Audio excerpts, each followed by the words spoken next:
Selamat pagi, bersama saya Dewi dan saya ditemani oleh Chandra dalam Baru Setiap Pagi. Markus 10 ayat 22. Mendengar perkataan itu, ia menjadi kecewa, lalu pergi dengan sedih sebab banyak hartanya.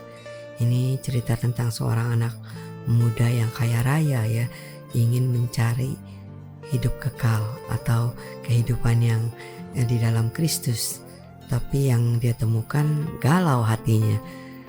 Kalau kita bicara mengenai uang atau harta, memang seringkali membuat hati kita galau ya, karena kita berasa bahwa apa yang kita miliki itu menjadi satu tumpuan, kadang juga menjadi satu identitas kita, bahwa kita ini orang yang kaya, orang yang berhasil dan sebagainya, sehingga Tuhan atau Yesus itu benar-benar menunjukkan dasar daripada mendapatkan hidup di dalam Dia ya.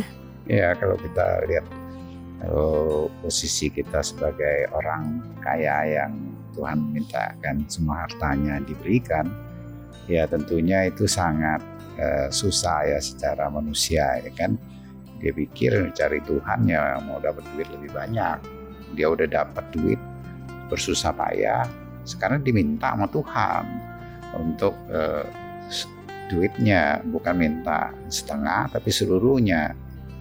Tentunya dia sangat kecewa ya, dia nggak menyangka tanggapan Tuhan seperti itu dan sedih. Sebenarnya Tuhan itu melihat lebih dalam hati dia itu,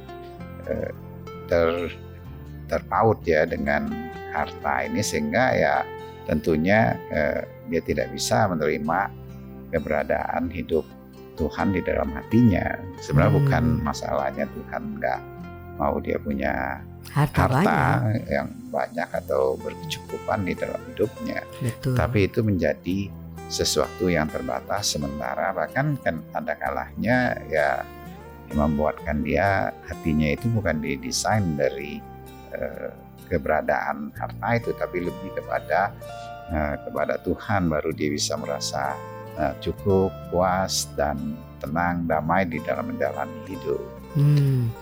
Iya, demikian juga dengan hidup kita ya sebenarnya ya.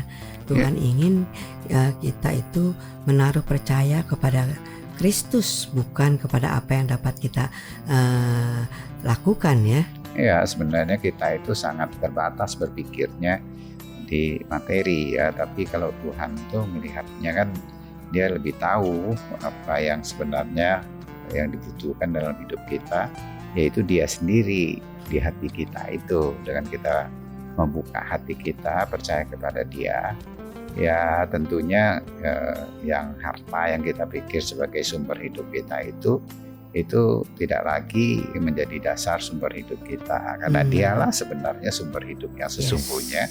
Sekalipun ya kita butuh tentunya ekspresi dari kebutuhan keuangan atau kekayaan atau apa aja, dia akan sediakan pasti itu karena kasihnya dalam hidup kita. Amin.